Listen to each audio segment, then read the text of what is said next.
Boa noite. Un prazer estar aquí hoy en esta live tan especial con dos convidadas que son un privilegio. Vamos a darle tiempo a que el aplicativo vaya avisándonos a seguidoras y seguidores. Así puedo ir convidando a Claudia y a Cándice. Vamos lá. Vamos a empezar por Claudia. Dice, ya mandé convite, Claudia, Cándice, un placer tenerlas hoy aquí no espacio do Caminho do Olá. Encontro. Olá! Entrei. Agora é a Candice, a Candi. Oi! Tudo bem? E aí? Prazer que vocês estén aqui hoje. La verdad que pensé muito como iba a festejar meus 60, porque debo confesarles que es una transición completamente diferente de los 40 a los 50. Y quería convidar a dos mujeres que tuvieran lo que significa la maturidad muy clara, porque hay varios temas que recién estuve conversando con Claudia, no telefónico, para alinearnos, y creo que llegar a los 60 y enfrentar la realidad del 2024 es completamente diferente a cuando llegué a los 50. Y gustaría un poco compartir con vosotros lo que está significando y a partir de ahí ya entrar las tres en el tema de lo que significa la maturidad. Cuando uno iba a pasar de los 40 a los 50, ainda los filhos estaban en casa, no había un concepto de nido vacío tan fuerte, ainda el mundo profesional, a pesar de que algunas querríamos hacer alguna transición de carrera, porque en general las personas que están en un mundo corporativo saben que los 49, 50 son un momento de mudanzas y que puede llegar a ser la oportunidad de hacer una transición y empezar una tercera onda profesional, perdón, segunda onda profesional, mas los 60 son diferentes. Yo querría comenzar por la parte profesional, porque creo que, y en eso gustaría mucho traer a Cándice y su experiencia, ¿cómo faz esta mujer de 60 para estar dentro del mercado de trabajo? Algunas tienen el privilegio o la posibilidad de poder emprender o poder organizar su parte financiera como para poder estudiar o hacer una otra carrera o un otro esporte, un tercer sector, lo que la desee. Mas hay otras mujeres que no pueden hacer esa transición y necesitan seguir en el mercado de trabajo. Y los 60 son mucho más difíciles que los 50, para ponerlo de una manera, digamos, más elegante, ¿sí? Por otro lado, el concepto o lo que nos trae hoy a medicina de que vamos a poder vivir 50 años, 30 años a más, 20 años a más, significa el desafío de pensar cómo vamos a querer vivir y qué vida vamos a querer llevar. Y puedo confesarles que lo que yo me cuestionaba a los 50 es completamente diferente a lo que me estoy cuestionando a los 60. Y como nos tenemos ambas un público de mujeres maduras, tal vez de 45, de 50, de 55, tal vez no tantas de 60, buscar traerles para ellas qué es lo que le podemos ofrecer para que cuando llegue un momento de transición, desde lo profesional, desde lo afectivo, desde o proyecto de futuro que la quiera tener, mismo de su longevidad, cómo poder extenderles la mano o cómo podemos de alguna manera traer conceptos para que esa transición sea lo menos traumática o lo menos dolorida posible. ¿Qué pensás, Cándice? Principalmente desde lo profesional, desde lo que você sabe trabajar en las empresas. ¿Qué pasa con esta mujer? Bom, em primeiro lugar, boa noite a todos que estão aí e obrigada, Maria Laura, pelo convite. É um prazer estar sempre com vocês, com a minha amiga Cláudia. Eu acho que essa discussão ela está ficando cada vez mais interessante. A gente não conhecia essa discussão antes, a gente não chegou a passar por essas inquietações antes. Eu acho que, como diz o Chris Dunker, as perguntas interessantes são essas que vêm agora na maturidade, né? Como um bom psicanalista, ele fala que essas são as perguntas que importam, né? E eu venho aprendendo muito. Eu acabei de cumprir, de fazer 50 anos. Ah, Fiz que alta, 50, Gabriela, Laura. fiz 50, finalmente fiz 50, né? E o que eu tenho percebido é que as pessoas têm expectativas diferentes com relação a essas décadas. E quando a gente fala público 50 a mais, a gente tende a colocar todo mundo dentro do mesmo balde, né? 50 a mais.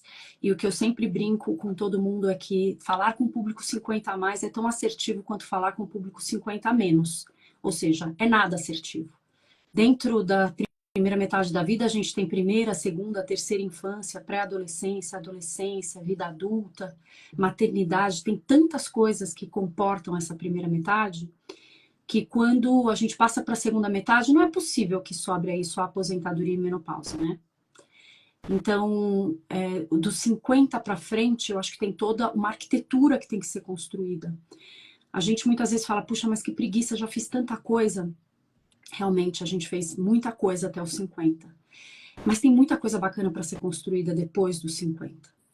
Eu acho que, em primeiro lugar, é esse olhar de o que me aguarda para os 50 em diante. Esse olhar de expectativa, de curiosidade, de desejo precisa nos acompanhar. Mas, em segundo lugar, acho que é muito importante a questão do autoconhecimento. Parece clichê, mas se a gente não souber o que a gente trouxe na nossa malinha da primeira metade da vida, o que está lá na nossa caixinha de ferramentas, a gente não vai saber o que usar nessa segunda metade. Então, eu recomendaria, e é o que eu falo muito, não só nas palestras, mas para as minhas mentorandas, vamos olhar primeiro o que tem nessa caixa de ferramentas.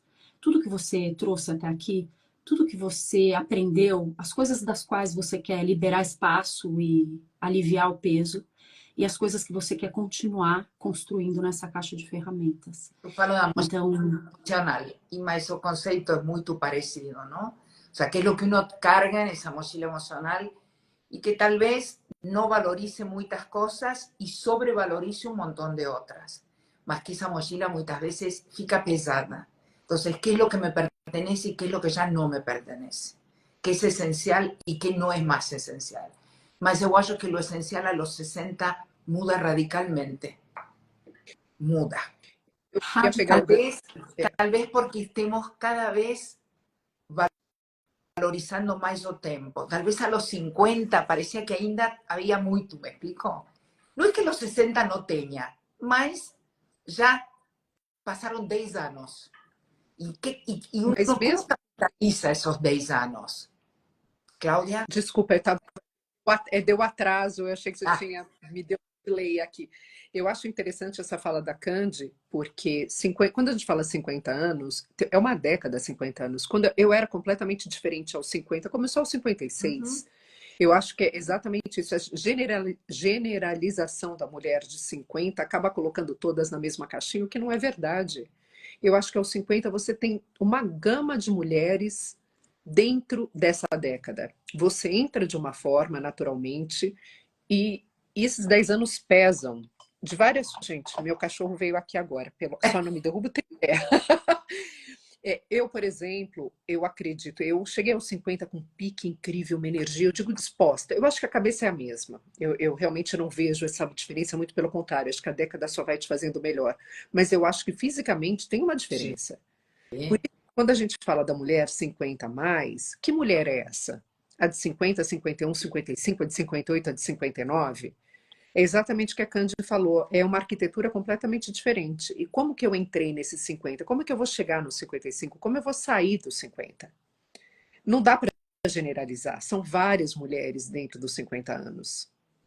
Sim, mas eu estou totalmente de acordo e eu acho, a ver, muchas veces rotulamos a la menopausa como el gran vilão o el gran factor que muda en la vida da mulher. Eu acho que a mulher era la mulher que venía até a menopausa con una estructura, con una forma de ser, con un carácter, con un cuerpo, con una vida sexual, con una vida social.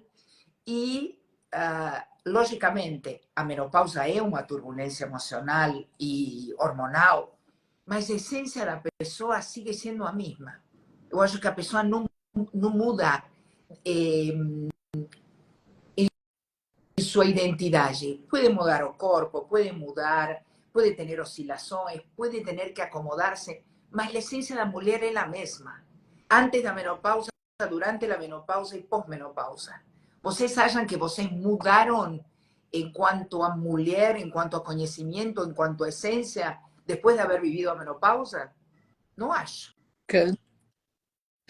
Eu não vivi a menopausa ainda, né? Eu ainda estou na perimenopausa, mas eu sinto muitas oscilações. Mas do ponto de vista do que é essencial e o que deixa de ser essencial, eu posso comparar a 2 anos atrás. O que era essencial para mim não é mais. E o que é essencial hoje, tenho até que reformular, não é que não é mais. Eu acho que a essência ela vai apurando. É como se você realmente fosse tirando as camadas da cebola, né, e vendo o que realmente te define. Quais são as coisas, os traços inegociáveis da sua personalidade, da sua identidade, da sua biografia, que você não está disposta mais a negociar. E isso vai ficando cada ano mais claro. O processo de perimenopausa, que é de onde eu posso falar, tem me feito viver extremos dentro de um mesmo dia. Seja de humor, seja de estado de ânimo, seja de intenção a respeito das coisas. Às vezes eu acordo com uma garra, uma gana para fazer uma coisa. Chega a metade do dia eu falo, será que aquilo vale a pena? Não sei. E eu consigo ponderar. Mas o mais interessante de tudo isso é que todos esses extremos sou eu. Eles não deixam de ser. Eu sou essa pessoa que está super empolgada para fazer uma coisa e sou essa pessoa que se desempolgou de fazer algo. E eu acho que a gente passa a vida tentando se definir por aquilo que os outros acham da gente. Os outros te falam que você ficou muito claro. Que você é animada, que você é uma pessoa assim, que você é disposta. E você começa a se despir e fala, gente, peraí, eu não sei se eu sou isso aí. Eu começo a me perceber com os meus olhos. E eu acho que isso, por tudo que eu vejo, inclusive em consultório, é uma crescente. As pessoas vão, quem realmente está a fim de mergulhar nessa viagem da jornada que é envelhecer com coragem, com autenticidade, realmente vai encarar essa viagem de forma a se encontrar cada vez mais nessa essência. Agora, as coisas que você valorizava antes não são as coisas que você valoriza hoje. Isso vai mudando de forma, eu diria, radical. E ao mesmo tempo, eu acho que uno, mais que mudar, uno vai sacando dessa cebola que você falou as camadas que já não são essenciais. E o que muitas vezes esta mulher, por uma sociedade machista ou por um tipo de educação, quando era mais jovem, tinha que compactuar mais con los mandatos sociales y familiares. En la medida en que va madurando, va tirando da cebola la casca do que ela haya que ya no precisa pasar a prova o pasar o examen o tener que ficar bien con o otro o ser aprobada por o otro. Entonces yo acho que tira as camadas, mas la esencia es la de ella. No muda la esencia. ¿Qué pensás, Cláudia? Não, eu concordo totalmente. Eu acho que essas fases da vida, na verdade, vão colocando camadas, porque a gente vai adquirindo determinados papéis sociais e papéis que a gente escolhe, na verdade, casamento ou não casamento, mãe, profissão, e a nossa essência muitas vezes fica lá no fundo, fica quietinha, e a gente realmente passa por um período sem saber de fato quem você é. Eu vi muito claramente isso depois dos 50, 51, 52, quando eu comecei a sentir um ninho vazio de fato, quando meus filhos começaram a sair de casa, me deparei eu, meu marido, as minhas coisas, a minha vida, como ela era. E aí, aos 54, eu tive vontade de radicalizar e mudar absolutamente tudo. Porque dentro daquela caixinha, eu não cabia mais. Eu só não mudei de carreira, mas eu mudei de apartamento, eu mudei de bairro, eu mudei uma fase da minha carreira porque eu pensei, e era interessante, eu me vi aos 54 anos andando no mesmo bairro, na mesma rua que eu andava há 20 anos. E eu lembro claramente, eu estava voltando do supermercado, eu morava no bairro que eu fazia tudo a pé, e eu estava na Oscar Freire, eu morava num miolo dos Jardins, bem movimentado, andando pela mesma rua. Eu lembro que eu me deparei com um painel do Cobra, aquele grafiteiro, e eu olhei, eu pensei assim, eu não quero fazer isso pelo resto da minha vida. Eu não quero continuar andando nessa rua, eu não quero continuar olhando para esse prédio, eu não quero olhar para esse bairro. Eu ainda tenho mais 20 anos de vida muito ativa. Eu quero ver outras coisas, eu quero ver outras paisagens, eu quero comer em outros lugares, eu quero ir numa outra padaria. Tudo aquilo que me deu segurança, que era o que eu valorizava até os 50, ai que delícia, eu conheço todo mundo. Passou os 55, eu já não queria mais nada.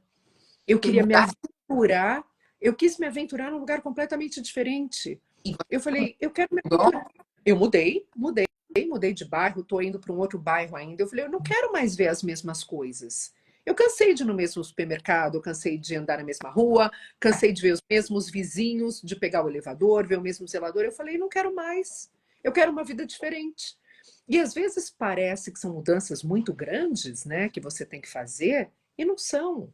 São coisas do teu dia a dia, muda o teu caminho, muda o teu Bom, algoritmo, eu para de usar o o 31 de diciembre, vocês saben que tengo 3 filhos, o último que estaba en casa se fue a hacer un posgrado en Londres o ano pasado en septiembre, que para mí fue un nido vacío mucho más dolorido, porque con nosotros siempre ficaba algún, y siempre ficaba Lucas. Entonces ahora cuando se fue Lucas fue así como que, bueno, ya está. Y yo decidí, ¿saben qué? Quiero mudar todo. Me viene un departamento más pequeño, voy a limpiar el closet, voy a sacar las cosas que no, y me voy a preparar para llegar a los 60 de un otro jeito. Yo muchas veces falo para mis filhos que parece que volteé a ser soltera, porque no tengo, no están más los filhos, la casa es una casa de una mujer soltera en cuanto a tamaño, 60 metros, práctica, fecho a porta, voy a donde quiero, salgo. ¿Quién se imaginaba que a los 60 uno iba a tener este tipo de escuelas?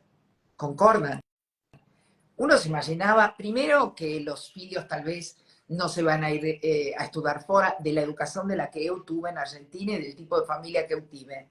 Yo pasé a ser expatriada, mis filhos se fueron para afuera, me divorcié, no pensé que me iba a divorciar una vez, me divorcié por segunda vez.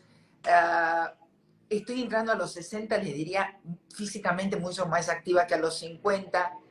Es un escenario tan atractivo para que las personas que puedan tener curiosidad o interés o inquietud, que depende mucho do olhar de esta mujer cuando llegue a los 60 o a los 50. Por otro lado, ¿cuánto faz o entorno? ¿Cuánto faz as amigas, el entorno en el cual vos se pertenece, que estén más o menos en la misma sintonía? Una amiga puya a la otra, una escuta a la otra. ¿Vocês no sienten eso? ¿No sienten la importancia do entorno de vocês, de alguna amiga, de alguna cosa relevante? Porque para mí es un mundo, les diría hoy, yo coloqué en el post, ¿no? La importancia de la conversa con mis filhos adultos, en calidad de tiempo, mis amigas, un parcero que va a ser un amigo con una vida sexual a esta altura de la vida, mucho más que lo que era a los 25, 30, que era la pasión, el parcero. Es otro momento, es otro tipo de relación. No significa que hoy no la tengas, pero la tenés en otro timing y con otra cualidad. Es diferente. Más los 60 son la apertura a un mundo súper interesante, muy interesante y muy desafiador. Y por otro lado, ¿qué vida vamos a querer construir de aquí hasta los 70, por ejemplo? Es una década completamente diferente. Y ahí entra lo que trae Cándice, longevidad y prevención, cuidado, dieta, actividad física. Tenemos desafíos completamente diferentes de los 60 a los 70. ¿Qué desearían? Yo, por ejemplo, la independencia física. A primera cosa, el poder subir, descer, tomar el avión, andar, caminar, no depender de un otro. Eso hay que construirlo. Esa es la arquitectura que uno tiene que hacer. ¿Cómo la construís, Cándice? ¿Cómo você, en sus palestras, en sus mentorías, conversa sobre esto? Porque una construcción diaria, mas de longo prazo. É uma construção diária e de longo prazo, e acho que isso que você falou tem muito sentido. A construção não é para o resto da vida. A construção é para os seus próximos 5 anos. E aí, quando você chegar nesses 5 anos, você vê que outra etapa ou que outros pilares você ainda tem que construir. Óbvio que quanto mais cedo você começa a ter essa perspectiva de que é uma construção, isso faz toda a diferença. Eu percebo que eu cheguei muito melhor em vários aspectos aos 50 do que como eu estava com 40.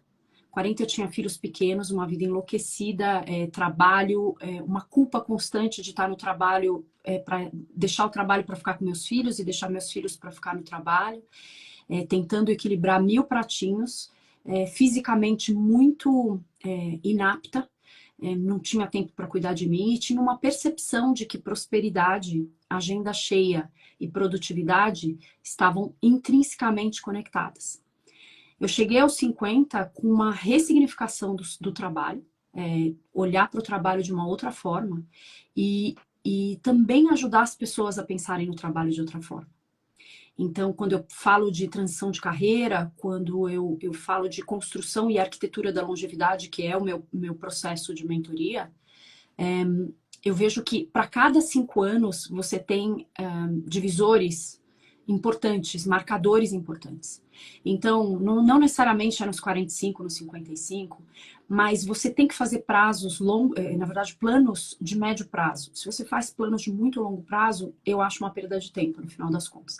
Você tem que ter uma visão de longo prazo, mas um plano de médio prazo. A visão de que a gente vai chegar... Isso é muito interessante. A visão de que a gente vai viver quase 100 anos, ela tem que estar ali com você. Desde que você, quanto mais cedo você tiver essa visão e se imaginar com 100 anos, melhor você vai fazer suas opções, né? Melhor você vai fazer suas escolhas. Mas o seu planejamento, ele tem que ser mais a curto prazo. Porque senão você deixa escapar coisas muito importantes que você tem que viver hoje, nesse período, nesse encontro de espaço e tempo que a vida está lhe dando de oportunidade. E que se você abre mão disso, você está perdendo espaços para a sua biografia. Então, é muito importante você fazer esse... Eu sempre digo que é como acelerar e fazer uma ultrapassagem numa rodovia. Seu cérebro sabe o quanto ele tem que acelerar e o quanto ele tem que brecar. Se dá para você fazer uma ultrapassagem ou não. Então, é nessa confiança que a gente tem que ver. O quanto eu preciso estar bem fisicamente para poder agachar, pegar alguma coisa, tomar banho, carregar sacolas, cuidar das minhas finanças, tomar decisões importantes de vender um apartamento, como você estava dizendo, onde eu coloco esse dinheiro, como é que eu faço para não depender dos meus filhos. Então, essa é a questão do curto e do médio prazo. Né? Como é que a gente vai equilibrando todas essas coisas. Então, isso tudo é muito importante para a gente começar a discutir. E um pouco mais para frente, a gente também falar de finitude. Porque não tem nada mais... apaziguador do que você deixar muito claro para sua família como você gostaria de ser enterrada, se você você quer ser reabilitado ou não, se você quer que dê suas coisas. Estava falando com uma advogada e se pode fazer uma live com ela. Vocês sabem que agora uno pode escolher o final. Você como advogada lo deve saber, Cláudia. Eu achei tão interessante. Porque hoy estamos lúcidas y hoy podemos escoger el día de mañana cómo será la cuidadora, dónde me colocarán, y mismo si estoy con un riesgo neurológico o con una muerte cerebral, bueno, me desconecten. Eu decidí, eu escolhi. Una cosa, antiguamente uno ni pensaba en la muerte. Vocês se lembram que nuestros pais no falaban de la muerte. La muerte era una cosa así medio que velada. Hoy, falar da morte significa planificar ou planejar muito melhor a vida, porque reconhecer a finitude faz com que você se planeje de um outro jeito. E como isto também de escolher o final, uma coisa muito nova, mas eu acho que nós também temos que trazê-la a la mesa e colocar, porque hay pessoas que não sabem, Cláudia, por exemplo, que você pode escolher isto. E é muito importante. Eu fiz uma live com a Candice sobre o testamento vital. Lembra, Candice, que a gente chamou uma advogada Sim. maravilhosa, Ana Dadalto, especializada nisso? Acho fantástico isso. E foi muito interessante essa live que a gente fez, porque a gente começou a falar da finitude com muito mais tranquilidade. Isso eu sempre lembro, e a Candy que me apresentou agora, ela é exponencial nessa área, Ana Cláudia Quintana Arantes, e ela fala da finitude de uma forma Quando o livro, né? A morte é um dia para ser vivido. E a gente uma live, lembra, Candy, justamente sobre o testamento vital, e a gente falou com uma tranquilidade sobre isso. Foi uma época, cuidados paliativos, testamento vital, coisas completamente novas, e é incrível, mas tem muita gente muito refratária a isso ainda, né, Candy? Absolutamente. É que, na verdade, a cultura latina é uma cultura que, quando você fala, ninguém fala, as pessoas evitam em falar de coisas ruins, porque elas acham que falando vai acontecer. Elas chegam. E é algo que a gente precisa... Mas posso dizer algo? Porque, además, olha que interessante. Eu tenho uma mãe viva de 98 anos. Ela está em cama puntualmente en una situación muy delicada de 2 años para aquí. Yo siempre me lembro, ella estaba internada y un día vino una enfermera y bruscamente trocó a fralda de ella. Ella tiene sonda, fralda. Y ella pegó la mano así a la mujer y le dijo, ¿você se quiere deitar en mi lugar y poner su cuerpo en el meu? ¿Será que da para tratarme un poquito mejor? Porque doy, tudo doy. No solo doy o corpo, doy saber que preciso que otro me limpe, entender que yo dependo. Cuando yo escuchaba todo eso, dije, uno tiene que poder planificar ese momento. Por ejemplo, yo no tengo filhas mulher, yo tengo filhos homens.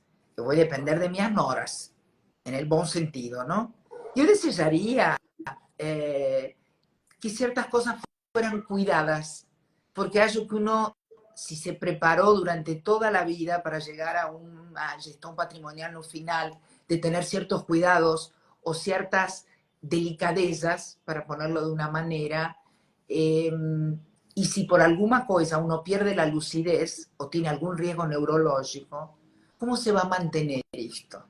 ¿Quién va a cuidar de esto? Por eso la importancia del planeamiento, la importancia de prevenir esto até legalmente, ¿sí? Y una cosa que tal vez en otro momento no lo pensaríamos, mas quiero estar en una institución, quiero que me ficar hasta el final en mi casa, quiero que alguien me cuide, alguien está poniendo también tengo filhos hombres. Son todas cosas que tal vez antiguamente, con una vida más corta, las personas no pensaban en esto. Hoy tenemos más años de vida. Vamos a tener que proyectar, planear esto, ¿sí? Tal vez hasta los 5 años de mantener el movimiento, mantener la autonomía. Bueno, si hay algún riesgo, ¿cómo voy a continuar? Si yo tuviera una parálisis del lado izquierdo, si uno fija, porque son cosas reales, que de los 40 a los 50 no los pensabas. Ahora de los 50 a los 60 y el tramo 60-70 ya son otras cosas que uno precisa planear. Entonces yo acho que a mayor instrucción, a mayor preparo, las escolhas conscientes son melhores. Mas posso, Maria Laura, só para complementar, nos meus estudos sobre longevidade, eu comecei a buscar inspiração em outras civilizações, para entender como é que as outras civilizações envelheceram. Como é que foi finitude para esse pessoal que veio antes da gente? E eu até contei isso essa semana, porque eu lembrei desse detalhe, né? Eu, com 20 e poucos anos, eu fui fazer egiptologia. Fiz uma formação no MASP e nunca pensei para que eu vou usar isso na minha vida em algum momento.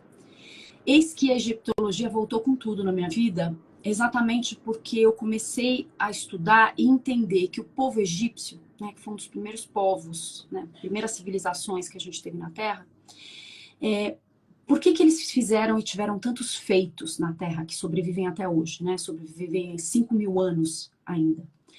Os egípcios, eles pensavam na finitude desde o dia que eles nasciam. A partir do dia que nascia uma pessoa, ele começava o enxoval funerário dele naquele momento. Uau. Então, você imagina você viver uma vida toda pensando no dia da sua morte. E pensando que quanto mais tempo, principalmente no caso dos faraós, né, na verdade, uma ilustração do que a gente está conversando aqui, mas no caso dos faraós, quanto mais tempo eles tinham de reino, mais longa, mais comprida e mais complexa era a tumba deles. Então, por exemplo, Tutankhamon, que teve um reinado super pequeno, ele assumiu, a gente conhece simplesmente porque foi o faraó que foi encontrada a tumba intacta. Mas, na verdade, ele teve poucos feitos e ele teve pouco tempo de reinado. Então, a tumba dele é uma câmara, uma sala. Agora, quando você vai para Ramsés, para outros que tiveram muitos anos, 30, 40 anos de reinado, são várias câmaras. Várias. Entra para dentro da montanha do Vale dos Reis, que você vai entrando e você fala assim, meu Deus, como é que eles foram construídos? Tudo foi construído em vida. Então, os artistas do faraó falavam assim, ele está bem de saúde, lá pelos 30 anos. Então, vamos construir mais uma câmara. Chegava nos 40, ele está ótimo de saúde, construía mais uma sala, mais uma antessala. E tudo aquilo para que, quando ele fosse julgado, né, pelos deuses, para ver se ele merecia o mundo do paraíso ou do inferno. Mas imagina que a vida toda ele ia criando aquela câmara, né, funerária, e tudo que ele ia fazendo na terra, ele colocava na câmara para poder provar que ele tinha feito aquilo. Então, toda uma vida pensada em qual o momento que eu vou morrer e o que eu vou merecer, né, do outro reino, do reino dos deuses. Então imagina que se você viver pensando na morte, as pessoas falam, atrai coisa ruim e tudo mais. Mas quem tem a consciência da morte o mais cedo possível, ela vai fazendo os feitos para que ela ganhe o reino dos céus. Então, eu gosto de contar essa história porque é uma das civilizações que mais ensinam a gente sobre finitude e sobre o envelhecimento. Hay algo interesante que escribe esa doctora que dice, quien debe cuidar de quien precisa é um profissional. Nossos filhos não terão tempo para isso, as famílias estão cada vez menores. Mas eu acho que justamente, quanto melhor planejado lo deixemos, más fácil también va a ser para nuestros filhos. Desde lo financiero como desde lo operacional. Porque ya tenga dor emocional, tal vez de ver a su mamá en ese estado o su pai. Entonces, qué bom que uno se lo haya dejado planejado para que para ellos no sea tan pesado. ¿Concordan? También hay un cuidado de nuestros filhos y de nuestra familia, el ser previsores. El ter esta visão de mediano e longo prazo. Porque eu acho que o mundo ha mudado tanto, hasta para nossos filhos. Tudo, desde a competitividade, o trabalho, os amores líquidos, essa coisa imediatista. Não sei se eles vão ter a maturidade para quando chegue o momento... nos vayan a cuidar como nos cuidamos a nuestros pais. Candy, Cláudia, você tem... que, exatamente como a Candy falou, é um assunto muito recente. A geração dos nossos pais não conversava sobre isso. Nada. Então, coisas aconteciam da forma que iam ocorrendo. Então, um pai adoecendo, uma mãe adoecendo. A nossa geração é uma geração que ficou espremida e teve que aprender a lidar, está aprendendo a lidar. A primeira geração que aprende a lidar efetivamente com os pais envelhecendo sem o planejamento. Porque os nossos pais tiveram seus respectivos pais, que morreram aos 70, aos 80 anos, e a nossa geração... está vivendo muito mais, e o dinheiro que eles planejaram para a aposentadoria não les alcança. Essa Exatamente. É a realidade. Exatamente. E nós estamos preocupadas, como mulheres, com a gestão patrimonial, porque vemos que a maior cantidad de años, mayor patrimonio para poder mantener medianamente un estándar de vida, sin demasiados luxos, digamos. Mas é uma realidade. E nossos pais não estavam preparados para isto. E a nossa geração também não. Quando Exacto. você muitas mulheres de 50 anos, elas começam a pensar agora. É muito interessante isso. Claro, não vamos generalizar, mas tem uma grande parte de mulheres de 50 que fala assim, olha, não pensei nisso, seja o que Deus quiser. Isso é muito latino, né, Cândido? A gente já Muito. conversou. Ah, eu não pensei, seja o que Deus Dios quiser. te Não é assim, ayude. ¿Sabes qué? Eu que soy argentina y convivo en países, Deus ¿viste? ajuda. Que Dios te ayude. No, Dios es complicado. Dios no paga un Minchi, Dios no paga un plano de salud, Dios no, o sea, entiendo a fe, mas es una cosa que es una realidad, ¿sí? Y que vos la tenés que planear, porque si no va a Não, sufrir las consecuencias. e não vamos nem falar da Umint, vamos descer para um grau mediano e vamos falar recolher para Evento sênior. né, que é o básico. Enfim, a gente está falando de mulheres privilegiadas que têm previdências privadas, mas a gente também, eu fui juíza previdenciária há 9 anos, então eu vi de perto o que não acontece quando você não recolhe para a Previdência Social. E é muito interessante que a brasileira ela tem aquela questão, ai, mas paga tão pouco, melhor não recolher. Não, paga tão pouco para quem? Hoje em dia, se você conseguir recolher pelo teto, você tem um valor razoável. Então, é muito interessante essa mentalidade da nossa geração, que não tudo bem, ok, a gente não previu o que ia acontecer com a gente, mas ainda se recusa a enxergar o que pode Mas ser sí, feito. puedo decirte algo, puedo asegurarte una cosa, Claudia, cuando vos llegas a los 60, te voy a dar un ejemplo práctico. O plano de saúde aumenta a los 60 años el 100%.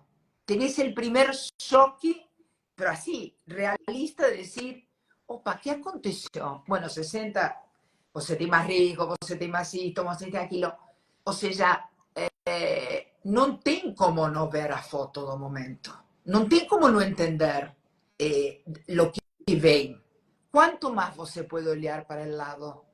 Eu acho que la diferencia de cómo uno proyecte, de la vida que uno desee y de cómo uno llegue a los 70 va a depender de la lucidez, de la lectura de la foto del momento, o más real posible, y del planeamiento. No hay mucho más. Entonces, E de autocuidado, Maria Laura, porque é o seguinte, né? A Aurora estava falando aqui que ela está numa situação que ela cuida da mãe, divorciada, não tem filhos. Então, quando você está numa situação assim, o que você pode fazer?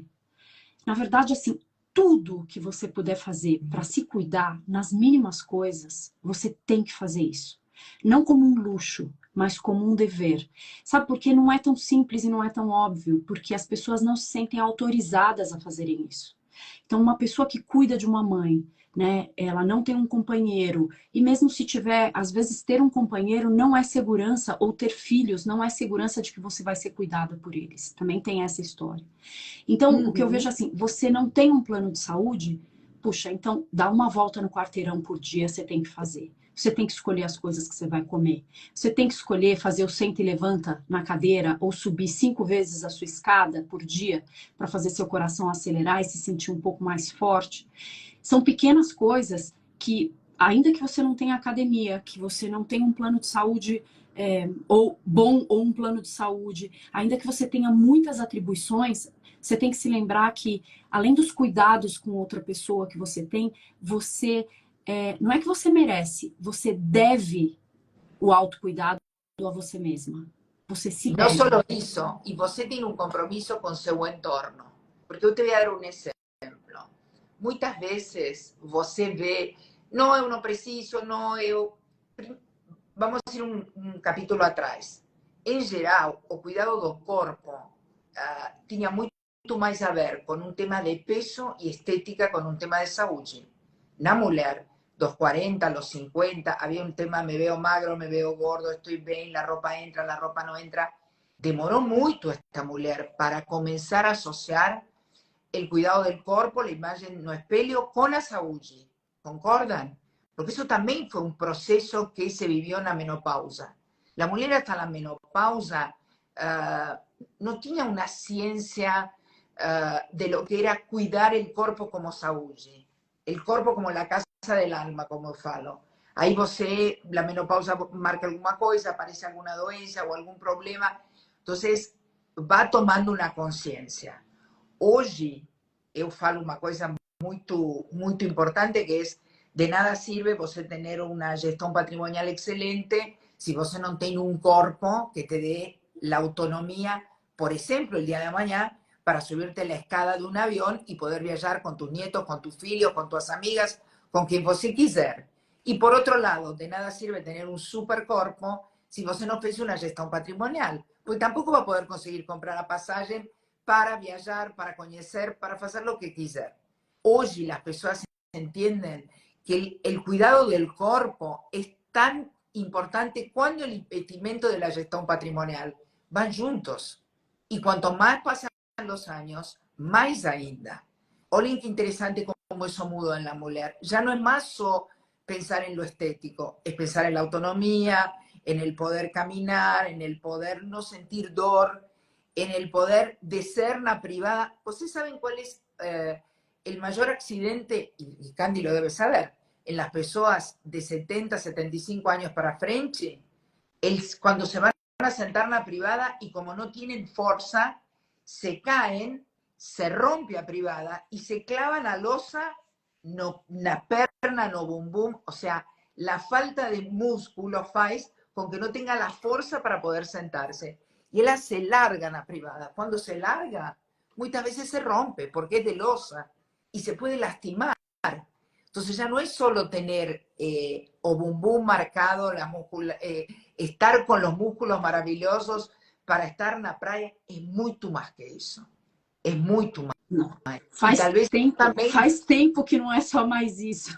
Mas, mas pregúntale, eu acho que todavía, Candice, hay mujeres que, lógicamente, la que llegó a los 50, pasó la menopausa, mas hay mujeres que vienen de 40, 45 años que no lo enxergan de esa manera. Tenemos médicas, tenemos nutricionistas ahí, a ver qué dirían en relación a eso. Yo no acho que tengan tanta conciencia un poquinho más para atrás, 40 o 45 años. Yo acho que pesa mucho la imagen no espelho. Entra la conciencia después de la menopausa, después de los 50. Eu acho que um dos grandes ganhos, não digo da menopausa, mas da idade, porque a menopausa é um marco, para umas é, para outras não é justamente você começar a se desconectar um pouco, simplesmente da parte estética. Eu falo por mim, e pelo menos das pessoas que estão ao redor, do teu corpo, porque isso já não representa mais tanta coisa. Eu acho que a gente já tinha conversado sobre isso. Esse mantra de que aos 50 nós nos tornamos invisíveis, é muito ligado à questão da imagem, da estética. E eu acho que um dos grandes avanços, fazer 50 um pouco depois, é parar de pensar um pouco nisso e se conectar com outras questões. Né? Se tornar interessante, se tornar uma pessoa interessada nas coisas. E aí a gente para se conectar tanto nessa parte estética, porque por mais que você faça, não tem jeito. O seu corpo não é o mesmo de 40, 30. Ok, quando você tem consciência disso, maravilha. Então vamos fortalecer esse corpo para ter justamente uma qualidade e não uma decrepitude. Eu sou fã do Peter Attia, a Candy também. Ele é um médico americano maravilhoso, que tem aqui escrito Outlive. Eu acho esse livro... Ele é o que fala da saúde 2.0 e 3.0, é justamente isso. Ele é excepcional. E ele fala justamente sobre aquele lifespan, que qual é o nosso grande ganho da maturidade. Ao invés de você falar, quero viver até os 80, 90 anos, sim, eu quero viver até os 80 e 90 anos sem a decrepitude. E sem colocar essa conotação negativa na decrepitude. Justamente ele coloca, né, os planos de exercício, alimentação, enfim, uma longevidade de qualidade, mas para que você chegue nos 80 anos bem, nos 90 anos bem, e não com a decrepitude do corpo. E é muito interessante, ele é um dos primeiros a fazer um verdadeiro compêndio sobre isso, né, Candy? Então, isso faz parte da atualidade. Não se falava antes porque era um assunto que ninguém conversava, ninguém sabia o que ia acontecer. A nossa geração está pavimentando o caminho para gerações passadas, para gerações anteriores. Está perguntando o nome do livro, está aqui, querida. Outlive. A longevidade. Mas ele já está traduzido agora para português, né? Eu acho que da Mas esse é português. Esse em português. Ah, Esse sim, está em português. Outlive. Isso. Em É português. Peter Attia, o médico. Mas o que a gente estava falando aqui, a gente fala um pouco de finitude, fala um pouco de preparo físico, preparo financeiro, mas o que a Cláudia falou, acho que é de extrema importância. Acho que tudo começa sobre escolher o seu entorno, com quem você convive, e isso é um grande aprendizado das zonas azuis também, que Peter Attia, A-T-I-A, alguém escreve aí depois. Escolher o nosso entorno é absolutamente determinante. O que quer dizer o entorno? O entorno é escolher com quem a gente quer conviver nesse próximo período de vida. As pessoas pensam que a amizade, a sua rede de afetos é aquela que você construiu na primeira metade da vida. E eu tenho visto que, assim, isso é uma crença das mais antigas. Eu e a Cláudia, a gente se conectou faz pouco tempo, pós-pandemia, e eu acho que a gente pode ter novos, melhores amigos na vida. E isso é uma das coisas mais interessantes, porque quando você já é madura, quando você já tem uma milhagem de vida, você já se conhece. E aí, faz todo sentido, às vezes você tá numa viagem, às vezes você tá num café e você se conecta com uma pessoa e você fala assim, nossa, mas que pessoa legal, eu passaria tempo com essa pessoa. E às vezes você vê amigos que fizeram parte da sua primeira metade da vida que não tem mais nem nada a Tienen ver más com los você. mismos, y eso acontece mucho con la gente da faculdade ou la gente da escola, Candice. Você se junta nessa reunião anual, você tem a lembrança, você tem o carinho daquela época, mas não tem nada a ver com tua realidade de hoje. Então, Porque las personas crecen diferente, evoluyen diferente, y los intereses van mudando. Entonces, tal vez você, como você falou, eu me encontrei com Cláudia. A mim me passa, por exemplo, com Silvia Percusi. Eu encontrei a Silvia na pandemia e para mim hoje é uma de minhas amigas de maior peso. Por quê? Porque enxergamos a vida hoje e de aqui para frente do mesmo jeito. E talvez essa gente de lá para trás evoluiu diferente. Eu acho muito importante o que você traz, que às vezes as pessoas dizem, ah, eu já aos 60 ter um amigo novo. Não tem nada a ver. Você pode não, tem tudo a ver. E o que estavam dizendo isso. assim, eu não consigo ter amigos. O que eu queria que as pessoas que estão assistindo aqui pudessem ter na cabeça é que a memória nostálgica sobre uma amizade é diferente de uma amizade. Então, às vezes você tem gratidão, ou você se lembra de uma época que você era feliz com aquela amiga, com aquele amigo, e hoje isso não faz mais sentido. E às vezes até com relacionamentos mesmo. Então, essa memória nostálgica desta relação, ela muitas vezes ela não te supre mais. Ela não te alimenta mais, ela não te É inspira. tóxica, porque uma coisa fora da realidade. Ou às vezes é tóxica, exatamente. Então, eu acho que esses dias eu estava falando, né? Mas lifelong learning, a gente precisa ser uma pessoa interessada, para ser uma pessoa interessante, a gente precisa aprender, que eu concordo absolutamente com tudo isso, porque ninguém quer ter de companhia uma pessoa que conta as mesmas histórias. Ninguém quer, ou que só reclama. Então, é muito interessante você ter essas pessoas que carregam histórias diárias, né? Do dia a dia, e que sabem se divertir e ter leveza para poder lidar com essas coisas. Então, eu sempre digo muito que... importante, Candice, quando esta idade...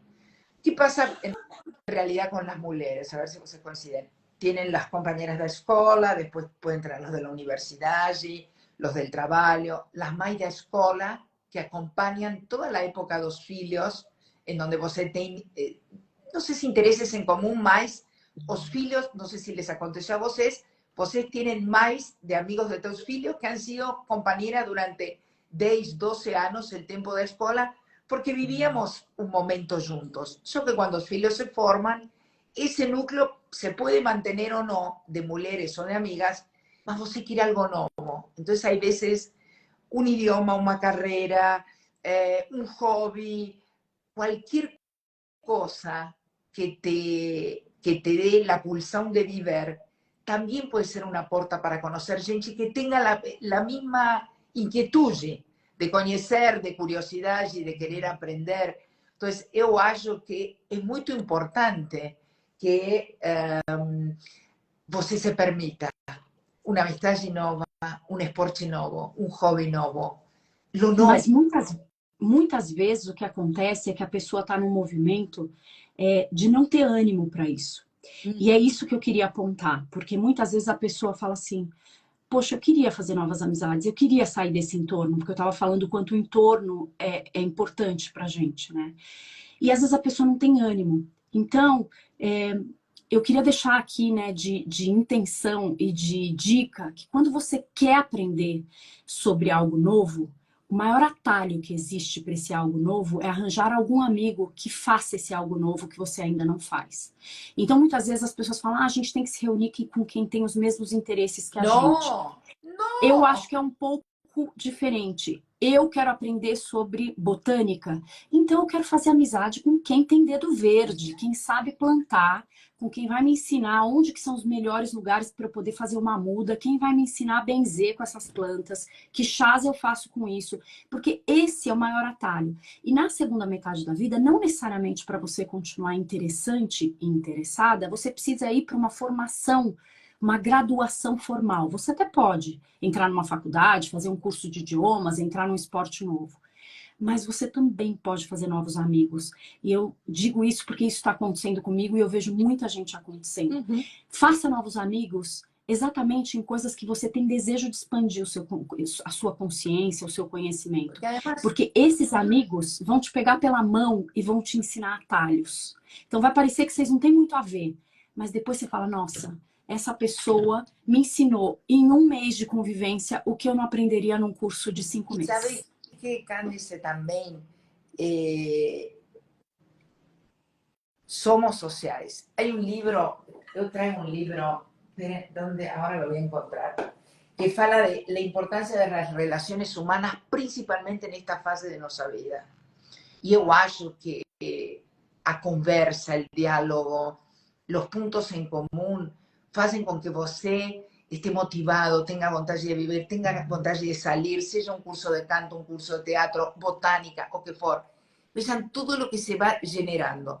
Você se arrumó a ropa, se maquilló, se vistió para salir, se puso un perfume, se va a encontrar con esa persona amiga, va a tener otros temas de conversación, abre o mundo intelectual.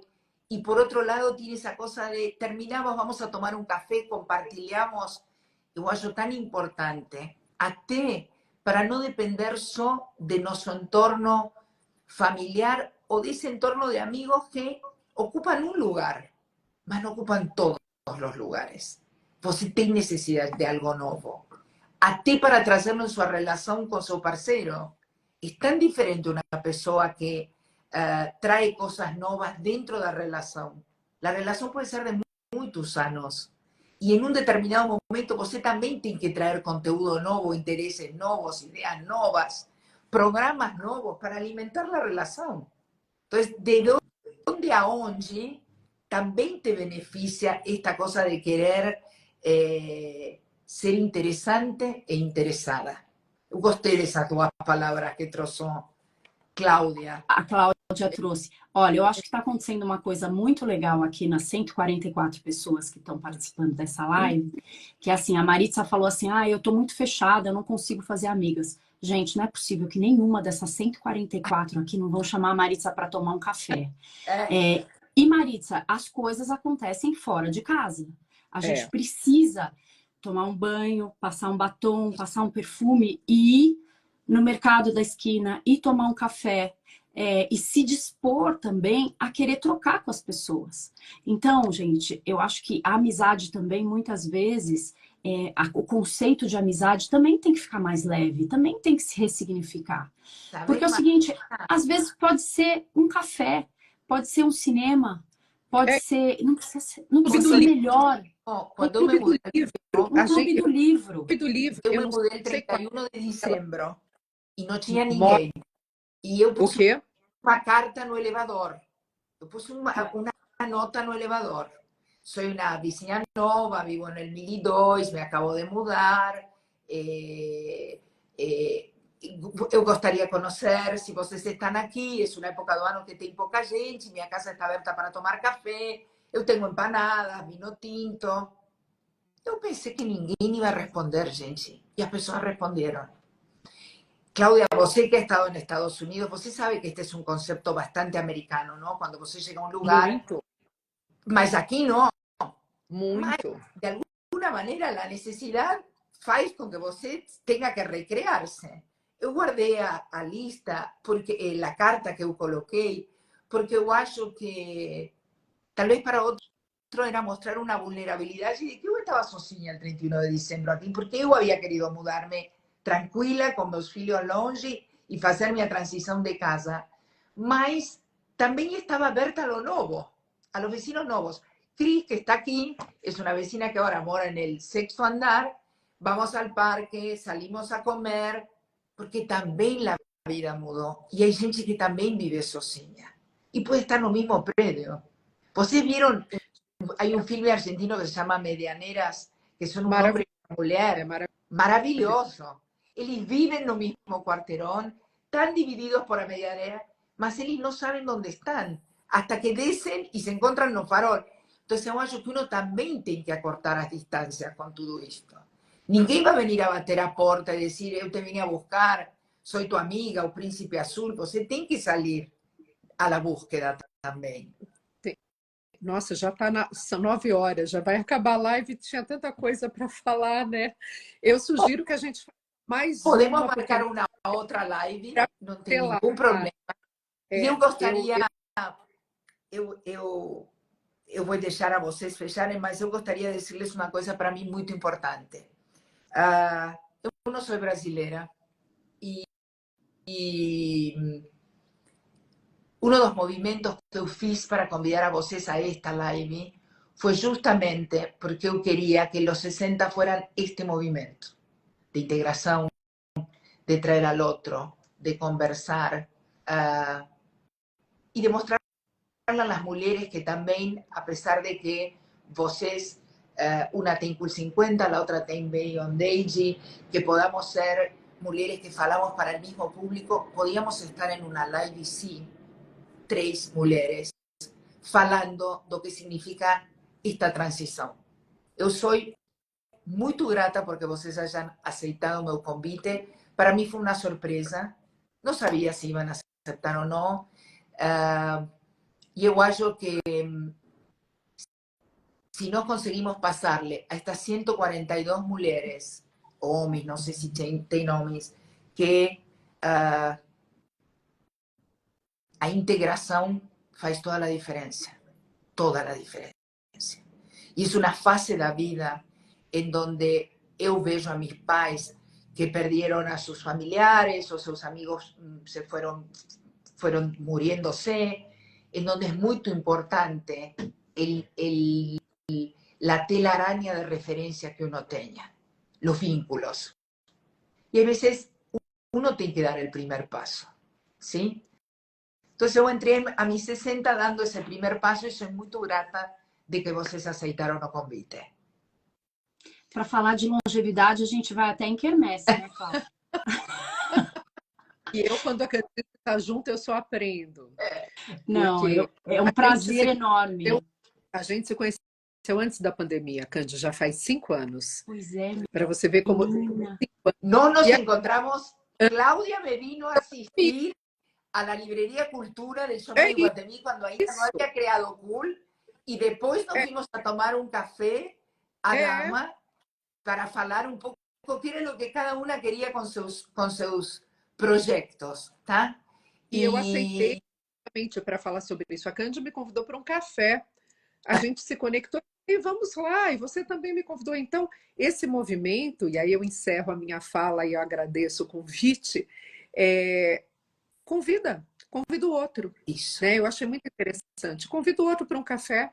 Aquela pessoa que você conversa sempre no inbox, convida o outro para um café. É o máximo que você vai ouvir, não. Agora, se for um sim, for uma pessoa que se conecte com você, é tão bacana, né? E sabes uma coisa? Talvez podamos pensar que podemos fazer um encontro, por exemplo, no Parque Ibirapuera. Por que não? Por que não? Uma caminata de mulheres. Piquenique. Um piquenique. Eu acho muito importante, sabes? Muito importante. Porque eu camino no parque e eu vejo a tanta gente sozinha caminhando. Y hay veces, es esa cosa que você falou, Carnice, hay veces romper la barrera, convidar al otro, mostrar que sí, yo tengo la necesidad de encontrarme con otro porque soy humano, porque la vida social hace parte da saúde como un todo de esta mujer madura. Bem, siguen llegando los recados, eu fico muito... Olha, Ai, mira, alguém já colocou, topo a caminhada, tá? não, eu tô me divertindo com os comentários, gente, porque isso aqui tá pegando fogo. Eu ia aproveitar para fazer o jabá do podcast Outros Tempos, porque falaram de podcasts para escutar sobre longevidade, mas alguém já fez aqui para mim. Então, queria convidar vocês para assistir o Outros Tempos, que é um podcast que sou apresentadora dessa temporada, com muito orgulho, onde a gente tem entrevistado pessoas maravilhosas, todas elas dando a sua perspectiva de como que é envelhecer. Então, vocês acham a gente no YouTube e em todas as outras plataformas. Obrigada. Muito obrigada. Obrigada. Obrigada pelo convite. Nada. Vamos a agregar una cosa más. No solo para las mujeres, para las empresas, para los maridos, para los filhos, para el entorno. Yo acho que tiene que haber un movimiento desde todos los lugares, no solo desde las mujeres. Eso es integración, ¿sí? Muchas gracias a ambas y a todo el público. Parabéns. Va a ficar grabada para aquele que quiera. Parabéns pela nova década. Obrigada. Muito obrigada. Tchau. Tchau.